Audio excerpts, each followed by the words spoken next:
Share করব, যেটা কিনা রিসেন্টলি কেন্দ্রীয় সরকারের তরফ থেকে প্রজাতন্ত্রের প্রাক্কালে যে পদ্মশ্রী পুরস্কার দেওয়া হয়ে থাকে, তো তাদের মধ্যে একজন পরিবেশ বিজ্ঞানী একলব্য শর্মা, তিনি যে পদ্মশ্রী পুরস্কার পেয়েছেন তার সম্বন্ধে আমি কিছু ইনফরমেশন তোমাদের সাথে শেয়ার করব।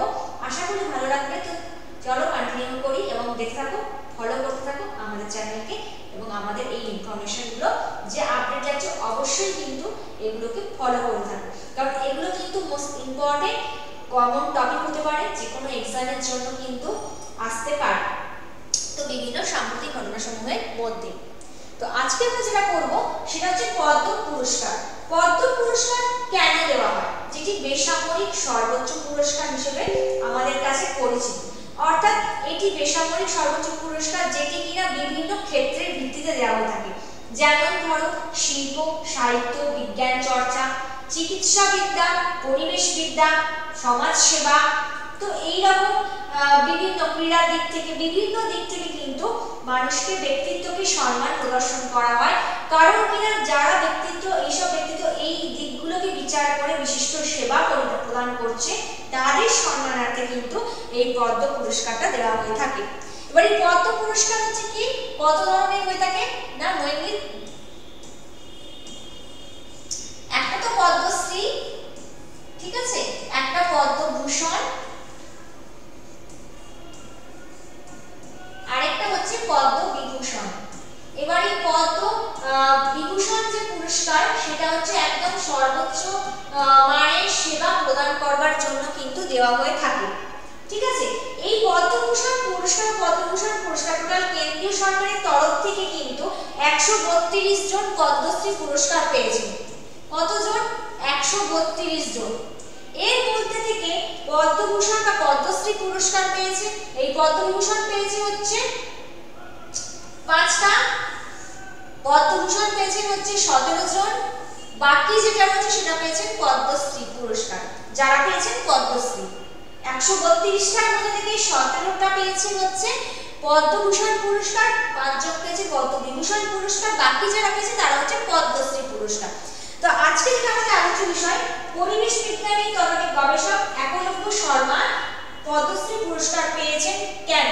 তো তার আগে আমরা জানবো একলব্য শর্মা কি জন্য, মানে তার যে স্কুল জীবন, শিক্ষা জীবন, তিনি অ্যাকচুয়ালি কি নিয়ে গবেষণা করতেন এই সব বিষয়। তো তার জন্ম দেখো কার্শিয়ামে, ঠিক আছে, কার্শিয়ামে সেন্ট আলফান্সো স্কুল থেকে তিনি কিন্তু উচ্চ মাধ্যমিক পাশ করেছেন। স্কুল জীবন তার সেন্ট আলফান্সো স্কুল থেকে শুরু হয় কার্শিয়ামে। এইবারে উচ্চশিক্ষার জন্য তিনি বেনারসে যান, সেখানে বেনারসে হিন্দু ইউনিভার্সিটি থেকে তিনি পিএইচডি পাস করেন। তাহলে কোথায়? সেন্ট আলফান্সো থেকে উচ্চ মাধ্যমিক, দেন তিনি বেনারসে যান, সেখানে গিয়ে পিএইচডি করেন। পিএইচডি করেন কোথায়? বেনারস হিন্দু ইউনিভার্সিটি থেকে। তার পরবর্তী নেপালের কাঠমান্ডুতে, অর্থাৎ নেপালের রাজধানী কাঠমান্ডুতে international centre for integrated mountain development deputy director general পদে তিনি নিয়োগ ছিলেন বা জেনারেল পদে তিনি ছিলেন। কোথাকার? International centre for integrated mountain ডেভেলপমেন্টের ডেপুটি জেনারেল পদে। প্লাস সিকিমের যে জিবি পান্থ ইনস্টিটিউট অফ রয়েছে হিমালয়ান এনভায়রনমেন্ট, সেইখানে কিন্তু তিনি মুখ্য গবেষকের ভূমিকাও পালন করছেন। অর্থাৎ পরবর্তী জায়গায় যিনি যখন পিএইচডি করার পর তিনি যখন কাঠমান্ডুতে international centre for integrated mountain development পদে ডেপুটি ডিরেক্টর পদে নিযুক্ত ছিলেন, তার পরবর্তী সময় কিন্তু সিকিমের জিবি পান্থ ইউনিভার্সিটিতে তিনি মুখ্য গবেষক পদে বা একটা মেইন রিসার্চার হিসেবে কিন্তু তিনি হিমালয়ান এনভায়রনমেন্ট নিয়ে সেখানে কিন্তু তিনি গবেষণা করেছেন বা গবেষক পদে, মুখ্য গবেষক পদে রয়েছেন। এবার তার যে গবেষণার যে মেইন অঞ্চল বা রিজিয়ন বলা যেতে পারে, কোন অঞ্চলটা? মেইনলি হিমালয় পার্বত্য অঞ্চল, হিমালয় পাদদেশীয় অঞ্চল।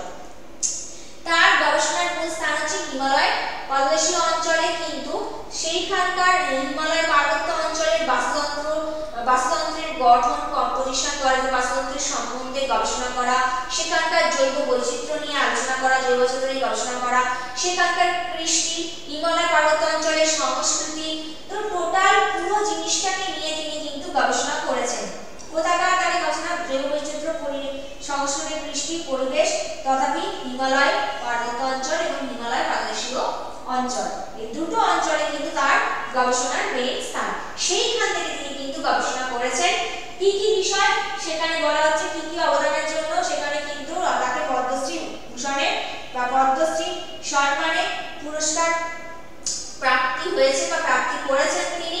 তার এই পরিবেশ বিদ্যার একটা অনবদ্য ভূমিকার জন্য, পরিবেশের উপর অনবদ্য ভূমিকার জন্য বা পরিবেশের সংক্রান্ত গবেষণা নিয়ে তার যে অবদান, সেই অবদানকে সম্মান করার জন্য কিন্তু তাকে পদ্মশ্রী পুরস্কার দেওয়া হয়েছে। তো এইরকম আরো বিভিন্ন ব্যক্তিত্বরাও পেয়েছে যারা তাদের ভিন্ন ভিন্ন কার্যের মধ্য দিয়ে তারা তাদের সম্মান প্রাপ্তি করেছে বা সম্মানটা পেয়েছে।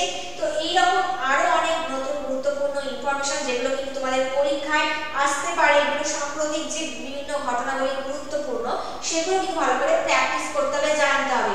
এইবারে যেগুলো তোমাদের পরবর্তী এক্সামের জন্য দিতে পারে সেজন্য ভালো করে প্র্যাকটিস করো। আজকের মতো এইটুকু। আগামী দিনে আমি আরো নতুন ইনফরমেশন নিয়ে তোমাদের সামনে আসবো, নতুন কোনো ইনফরমেশন, নতুন তথ্য জানার মধ্য দিয়ে। তো আশা করি তোমাদের ভালো লাগলো। আগামী দিনে আবার দেখা হবে নতুন কোনো ক্লাসে, নতুন কোনো তথ্যের সাথে। আজকের জন্য এইটুকু। All the best.